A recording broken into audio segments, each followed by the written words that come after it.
Number 345. The Hollywood Flames were by now, and just before that, the Feathers on the 11 lane, about time of 45. I Need a Girl. I want to say hi to Linda and Ken McCarry. Unfortunately, we did lose Mary Weiss. This is called Remember, Walking in the Sand, and something that Billy Joel.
Read our fucking truths, as you just said. I hope everybody's doing pretty okay tonight. Hope everybody's doing fucking well. Smile for me. Smile. Frown. I like growl. Come on, growl. I was like, oh, my cat's hungry. You have a nice cat. She's a nice cat. Close your eyes for me. Think of a dream that you had at some point in your life. Try to visualize a piece of it. Try to smell a piece of it. This poem's called Self-Portrait in a Dream. Speaking on sleep dreams, a poet on a podcast said they give us a less linear and much more honest way of dealing with the world. The thing about less linear is that your nose is connected to your ears, and mouth, they lie together, eyes. Believe whatever they are told. Less linear is important, honesty a moot point. You can cut through an alley in Hamden. The row home at an angle has a mural, an electric tornado with purple adrenaline right above the green dumpster. If you're walking on the parallel side of the street, the alley is right after the giant flamingo. Turn in, walk to the green dumpster, not blue, do a handstand. Gravity will pull you up by your heels. Feels like a tornado. Just make sure no ground rats hitch a ride. The cloud cats won't give you directions if they do. Ask for Killer. They're a cat, tabby, have a split on their left ear, scar on their nose. They're an old friend. They'll tell you dreams are meant to be experienced while awake. Even better, they'll show you. They've done research, have empirical evidence. Turns out the graph of reality versus perception represents dreams. It's sinusoidal. While asleep, the limit of perception is 0. The dreams get closer and closer to 0 too. While awake, there is no limit. Awake dreams go on forever.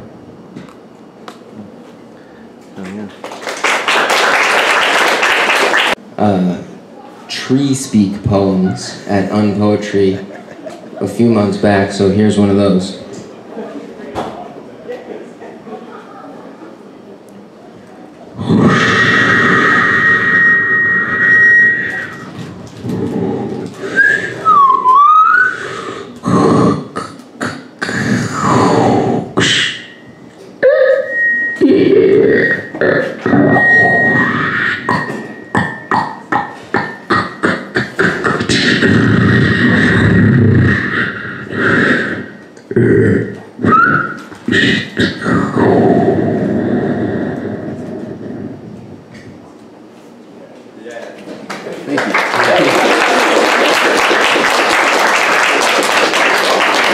Where we touched followed me into dispatch today.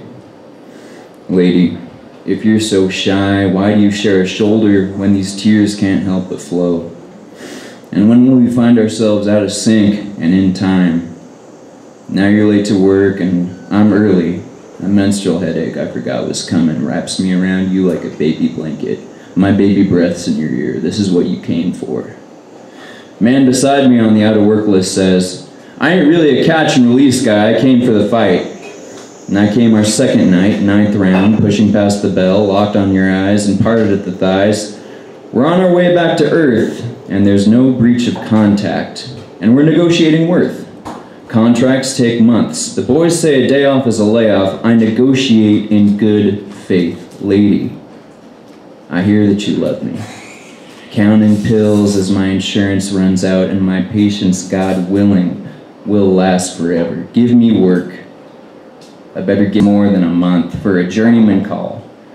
For you to wake up and tell me you love me and pitch me a job in good faith. A project that's well drafted, out of zoning, securely funded. The surveyor is still looking for bedrock, but we're ready to build. And you could put me to work, even if I'm just haul trash, waiting on my call. Any of y'all been to Spokane? Yeah? Yeah, don't fucking go there. Not a good time. This one's about that. It's called The Invisible Man Does Spokane. Ma'am, sir, sorry. His foreman stumbles across pronouns like a fresh apprentice on Top Mat. He keeps his delight secret as he waves it off. The closest thing to being seen by the men here building this span of 395 is lingering in tasteful ambiguity, a rainbow chameleon in a red iron world. Last Saturday was a pride party in White Center. The other 2 alphabet ironworkers invite him out. He sips invisibility potion. The bleary gaze of his 2 hosts travel through him, effortlessly. It's a wonder they don't cross streams. All month they've not seen each other crab-walking circles. For instance, James, cis and gay, who's made it very clear that he's into trans men and women, hey, even non-binary. And here's Dean, trans and straight, who listens consolingly as our hero explains the nuances of gender fluidity and intersex. Dean hones in on the fraction of the pie chart he'd like to sink his fork into, murmuring, I've always thought you passed so well as a femme.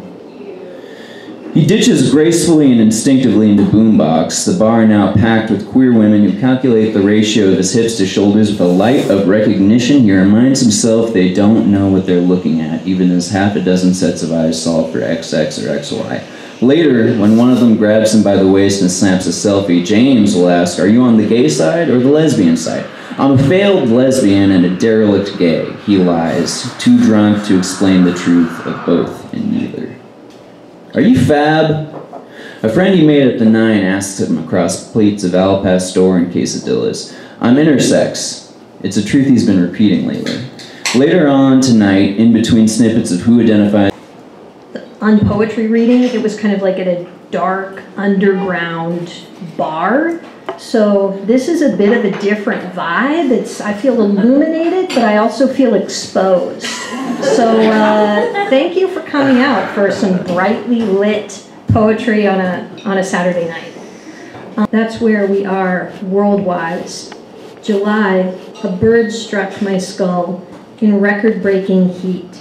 My phone dies or auto-completes bird as bite, and it did snap like a sheet, the impact above my eyes.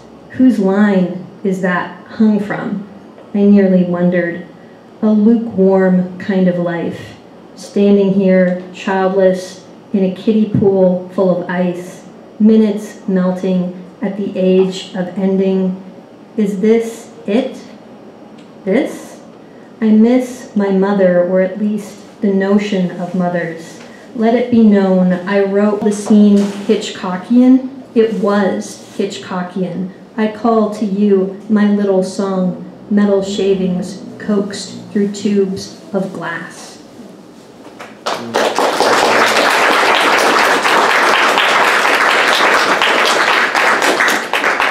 Thank you. Okay, this one feels appropriate for today because it was a very blustery, beautiful day in Seattle. Very windy entryway. Or is that Eluar? Either way, the day after the windstorm, the world's ripping apart by the forested fabric. At the way, I tell her, away from the wreckage of roots exposed. He's right that love is maladaptive at a point. Have I reached it, I think, holding the leash?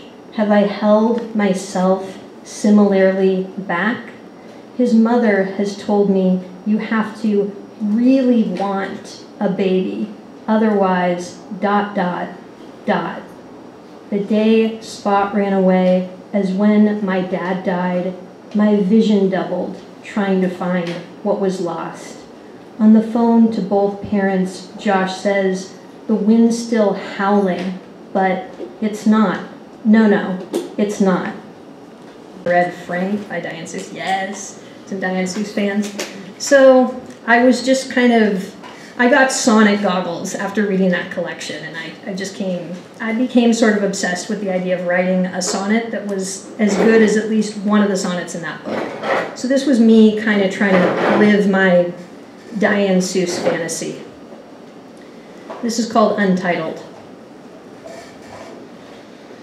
Dreamt my dad was teasing me at some vast Last Supper-style dinner table. I was on the side of everyone. He sat impossibly opposite me. He laughed at every dish I didn't pass him. Pointillist plums I'd glued together from purple scraps of perfume ads in grade 9 art class. The glass bowl that held Flashy, my sister's neon fighting fish.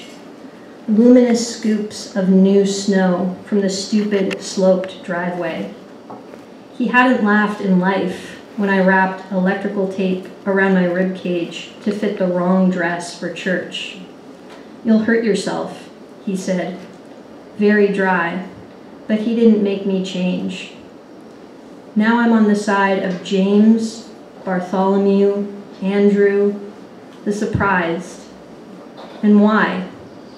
He wrote poems too. Had an untitled one about grace and infinity folded up in the dark of his wallet. I watched him cry once when it snowed, looking out the living room window, begging it to stop. Angle. All right, thank you to everyone for being here, and thank you to Eric for organizing it. This poem is called How Do You Want the World to End? Assume it is too late. Assume the forest burns and turns to grass. Assume the glaciers melt and turn to flood. Assume the tundra thaws and turns to heat. Do you want your last act to be a wall? Do you want your last act to be a gun? Do you want your last act to be a fall onto your bed, newsfeed tossed away, arm over your eyes? Oh, it is too late? Grieve, of course, collapse. Heave with the hurt, the way you did for the first death you understood as permanent. But then get up. We have all always been mortal. but no court would accept that fact as a defense for murder. We have all always been mortal, but we still hold a life well lived as one that loved and grew until the end. It is not too late to welcome refugees, give them blankets, a bowl of soup, a bed, a hug. It is not too late to turn our lawns over for food and flowers, to keep bees, gather honey, cook it all up in the street and spoon it out, to the flooded out, fire-chased, unemployed, downcast, teach each other songs, tell each other stories of what was lost and what can still be found. It is not too late to shout out no to the wall builders, to the bulldozers, to the ones who want to harvest fear for power and turn our final years into a war. Even if there is only one apple left, growing on one sickly tree, we can choose to fence it in electric wire, barricade ourselves with other deaths against the coming end, or we can share it out, see how far it will divide. Perhaps in the act, a seed will fall, take root, even if we do not last to feel its shade. It is never too late to grow the world we dream about, even if we cannot keep it for longer than one last miracle. Keeping it was never part of the deal.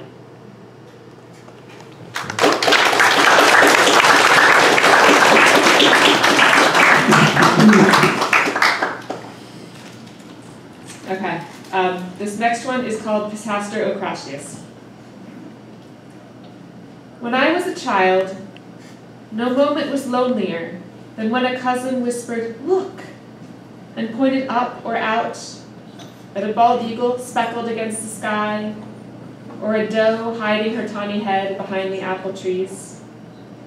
And all the others echoed grateful awe, but my slow eyes, by the time they reached the finger's mark, the miracle had fled, except for the sea stars. When a cousin found one sheltered on a rock ledge, bright and spangled in the shadows, it stayed, waited for me to crouch, to peer in close, to touch my nose to the wet velvet of its body. I loved them. I didn't know they were a keystone species, the ochre or amethyst foundation of the Pacific tide pool, for they eat the mussels that would otherwise crowd out the algae and anemones. I only knew the beach stretched along a golf course of shaved brown lawn and compassed sandy rounds. And when the tide was high, it was a neat, thin strip of stones below the seawall. But every day the sound relaxed, let loose a wilderness of sea glass, seaweed, splatters, green and milk and red, and crabs that ran when you picked up each rock, like revelers fleeing a cop's flashlight. And gray sand rippling outward, wet and sparkling, where moon snails hid their round egg casings in the footprints of the waves. Finally, toward the point, the fingers of the bluff stretched out, rough with barnacles and slick with kelp, and in their valleys lived the soft and glowing sea cucumbers, and not others. I whirled around compulsion like a porch light. Thoughts someone watched, thoughts on high with a pin and the bed styrofoam, so yes, it looked like I sought to be clean. Once, survival of the moon, and now our clean houses. My theater dance teacher, with fluttered working knees, showed how I should stretch into wings by now, or I could in the future. I can't remember which. All right, and then I figured I should read.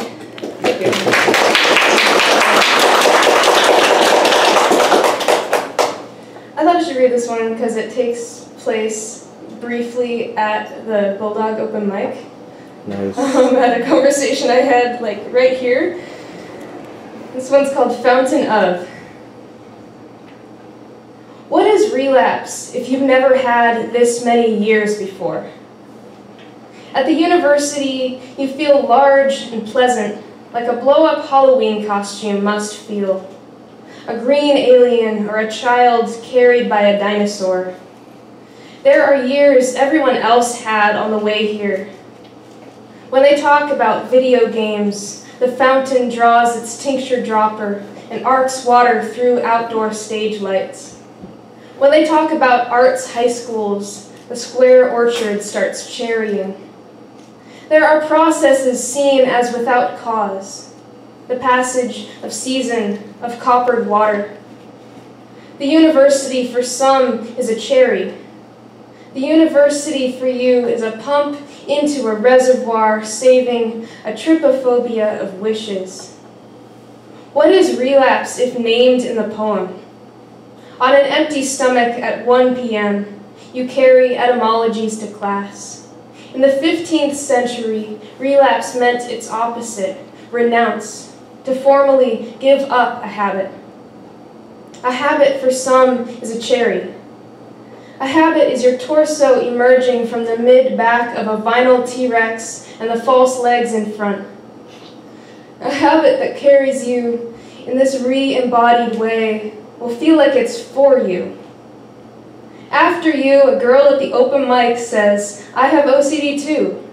I relate to the part where everyone else can use public restrooms, except us," she says. And what do you say that anyone can take with them into the public restroom? A habit for you once was a season.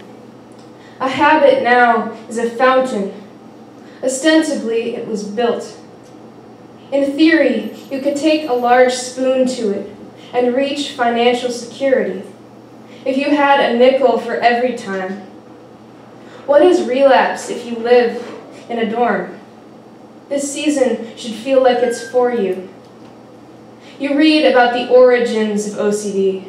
In the 15th century, scrupulosity, a lethal affliction of the religious. Friars warn, and in theory, you listen. You're gifted a large spoon from Goodwill, but no one watches you scoop leftovers. For anyone curious, I got a forehead lift, I had my brow shaved, I had some fat inserted into my cheeks and my lips, and I got a rhinoplasty. And even though the last 2 weeks have been kind of gross, I've been spitting, and like the first 3 days I vomited some blood.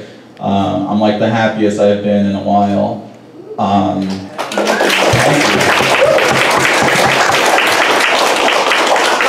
That being said, these poems are more of an ode to my last year, which was god-awful.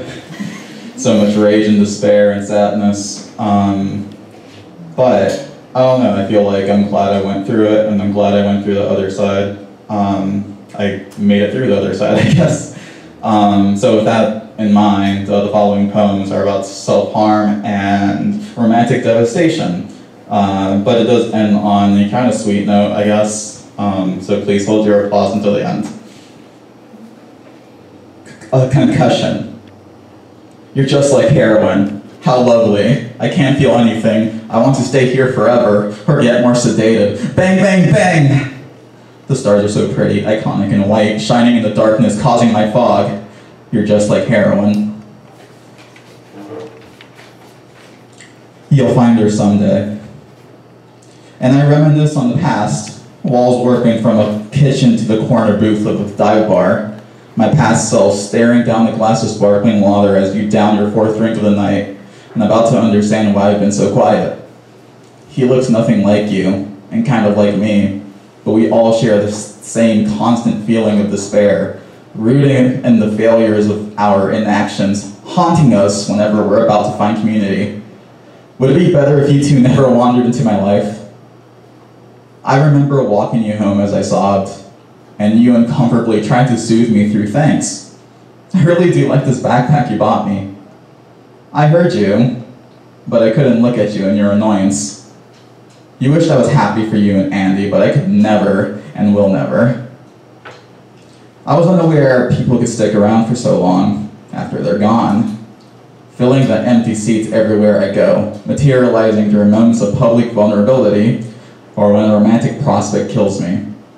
He looks nothing like you and kind of like me, but if he continues down the path we both found, or happiness seems obtainable for once and we're able to find comfort within our bodies, there's a chance I'll end up with the lowest testosterone levels. a bright red screen. Every few months, my body aches for pleasure. The initial wound in the shape of a hash, broken skin, irritated and wounded. Bloodstains on my pillow, metaphor cope. Wearing long sleeves when I'm paid and tank tops when I'm sad. The difference between banal locales and the desaturated cafe. Keep running, you'll be too tired to try. One more lap and you'll be fine. 30 minutes to sustain the high. A future lie. My body aches for self-inflicted dopamine. The last two aren't as intense. You, me, and MDMA. Crush of the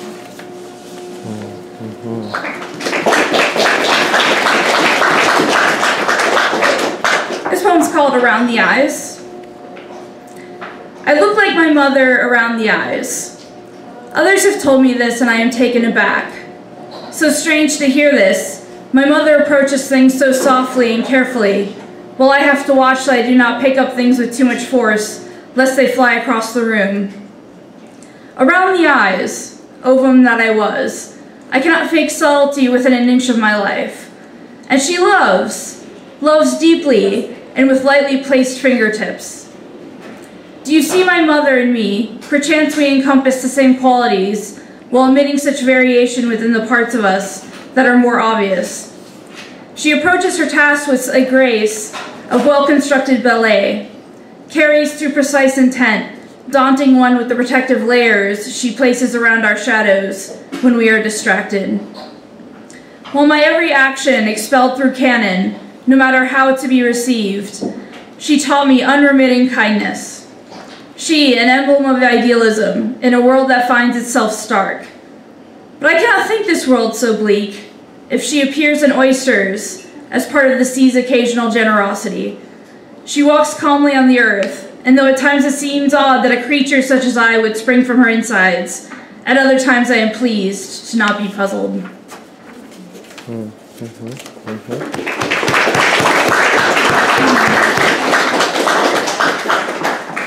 Yeah, and this one's relevant to Roe v. Wade getting repealed. I think I wrote this like before that, but this is, yeah, a lot of anger around that. So this poem's called Forced.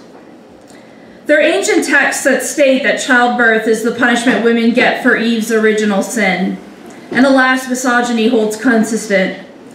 We have one moment of supposed autonomy, and by the whims of power, we can be forced into maternity by men in suits. People perceived as women have long been told that what they want for themselves is of minuscule importance. Society will decide what will be the female fate. You will do what men say and give them what they want, repopulating the earth whether that was your desire or not. What fate for those of us born with this anatomy?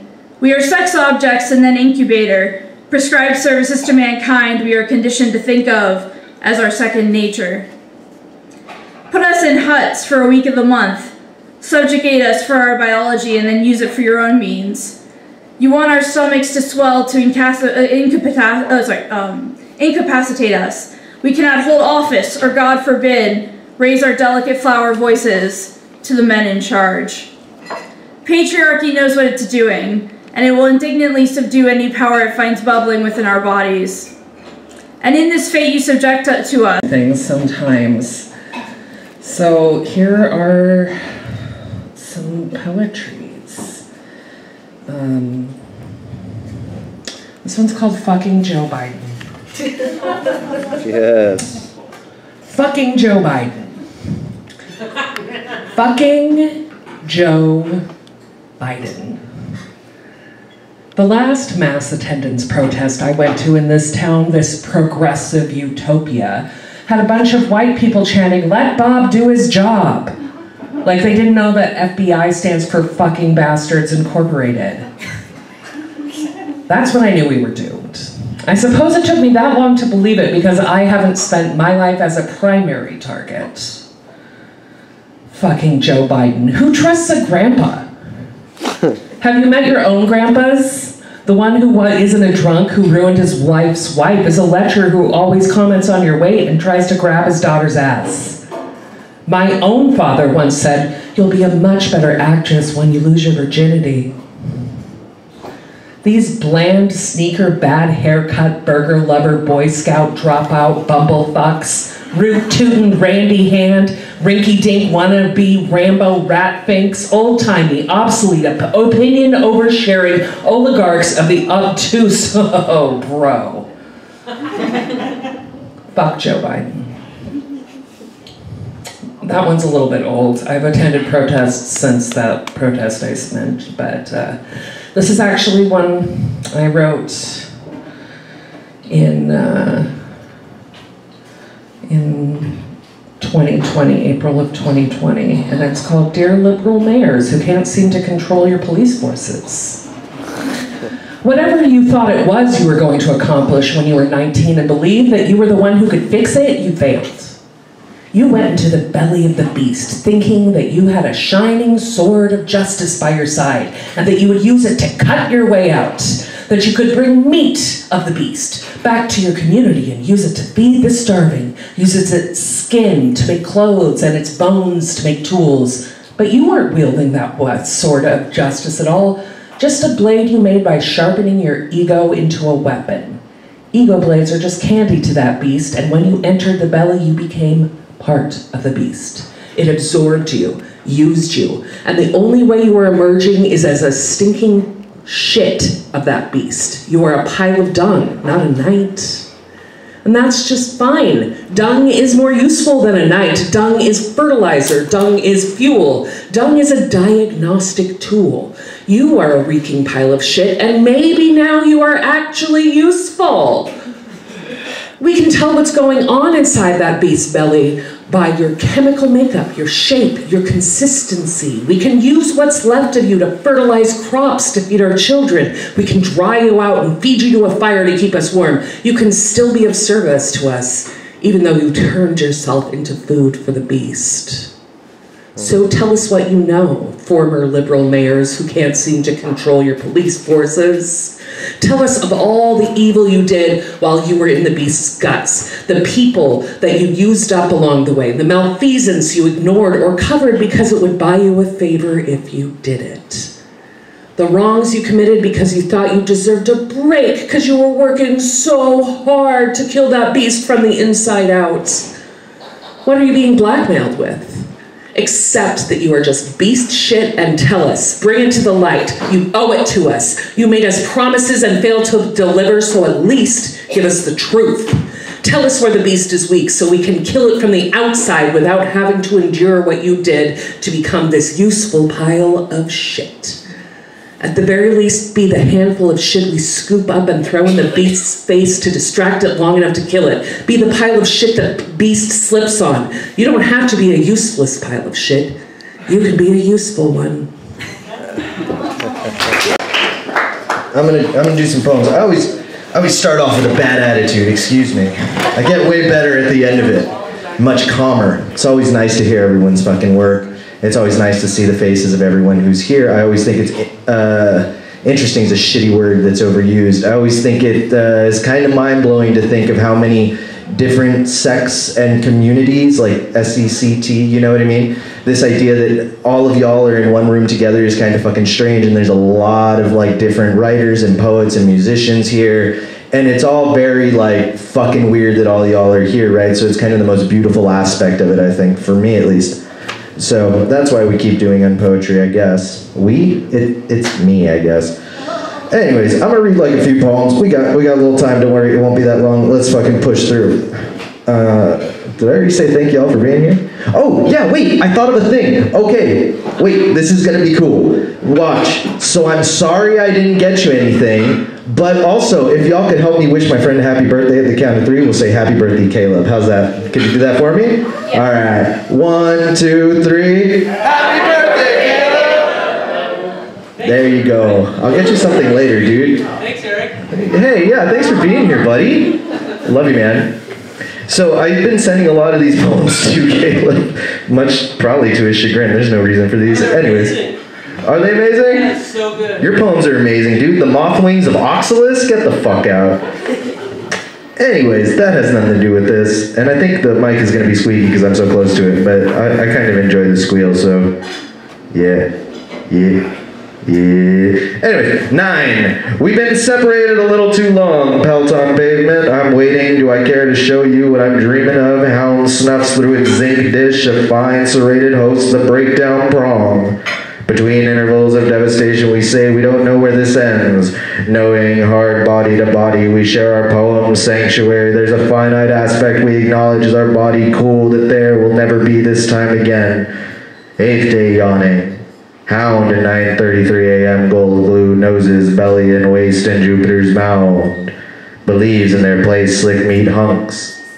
We awaken the sulfur of difference, this life of you. Small body underneath mine and against and rend me out.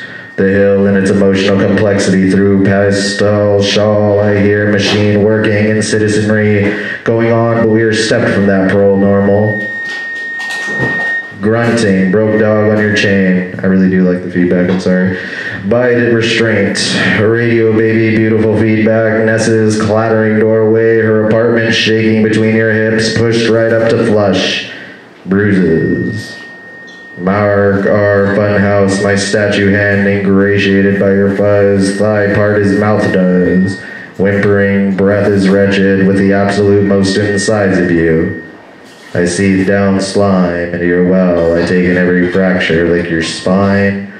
As I drive home in the glorious snow, the holy abomination of uttermost cold, the car is silent. I speak to Ull, say, separation is regret always.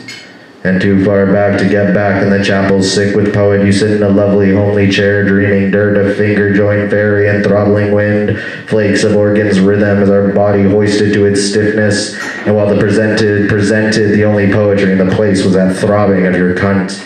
Quote, do you feel it when you touch me? There's a fire, living in division in a shifting scene. Hold me tight, calling from the funhouse. Hold me tight, calling from the funhouse. Blow, drench at the aftermath. Morsel to an expew, you rot between stubbed stretches, titch widen as a spidalian membrane begotten by fungal spore. Under the cover of darkness, mandible make far from heat of axe and wood. You, terminality, titanium exposed green light. You and pummel lost all ability to speak, gnaw in unison, losing cusp. Battle damage helm, layer musk until end. After every hit you rasp, give it to me, give it to me, give it to me. Do malady linger in small bore of light? It's all already been where it's going to go. We are where we are, just looking now. We wake early to fuck as heathen hog is in the blackout curtain, spurts and evolving radiation. Herbsius, loosed, vision glean, hypnagogue, jigsaw order. You put in your contacts as I piss, ductwork tuft. I shower while you clean your face, spit don't rinse, blue toothbrush, crew working in trees. We dress and I drive you to work, steeple tuning the nature of decay, stuck cold belt buckle. You smoke a cigarette outside the seance. In bed we read the poems that include the other deja vu tongues grinding under awning the closed record store. Under you are folds, tumbler of milk or else a scavenger barge, salvage, glittering cross, metro gland, wheeze, bust, grieve. In the hive you are effortless. We leave the group to find people food elsewhere. All the guts in their heat make out in the archipelago. Fawn clothes for pressure, unhinged, turn your palm toward the ceiling, waist axis, slick gate, make fist lever, quad, weight hove, drip increase, apex, thrust, hips, stack one on top of the other. Your exhalation, supine twist. Predator to your bathopelagic precipice, window fog, grease, bruises you left age to the color of your eyes, such similar densities. Origin, watch you stand at the sink naked in the early morning, late to work. Each space my hands have been is shorn transition, interstices crawl. Hours and hours and hours in the of our skin and the layers of your brim, the curvature of your mind ensconced in words. You say pink petals, gray mush, implications of trudge. I feel the tremor of your loss, sans pelt we speak the us for making until our body take us down, post-orgasm gargantua. An analog after close, I lie on the bench, eyes shut, dreadfully aware of her working as she wiped down the counters and cleaned machines of days' use and collected, then washed the mugs and plates. Pacific under ceramic clink, hot water run protozoa to drain. Stamp knuckles, stampede against bus stub, sweep mop, disinfect, wash closet, count the drawer, nitrile glove. She is careful with it all and doesn't rush. We say all souls are one in time simultaneous, that moments shared are not the same moment, each soul in its own flesh, another extension of its own self, tendril.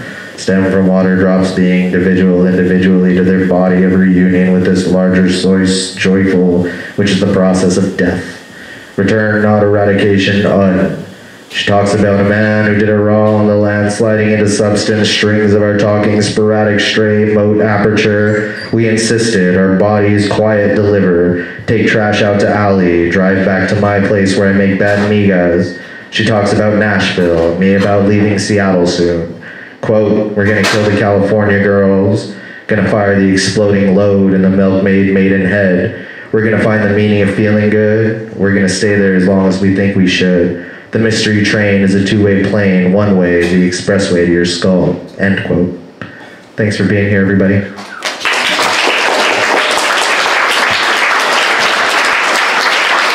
Unpoetry.net, join the newsletter, thank you.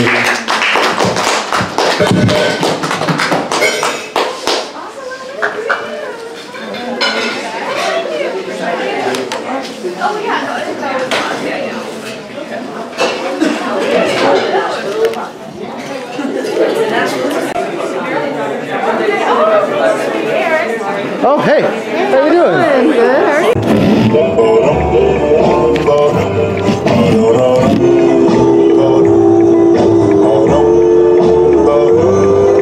how are you? I need a girl that's out of this world, that fills my head in a whirl. Oh, I need a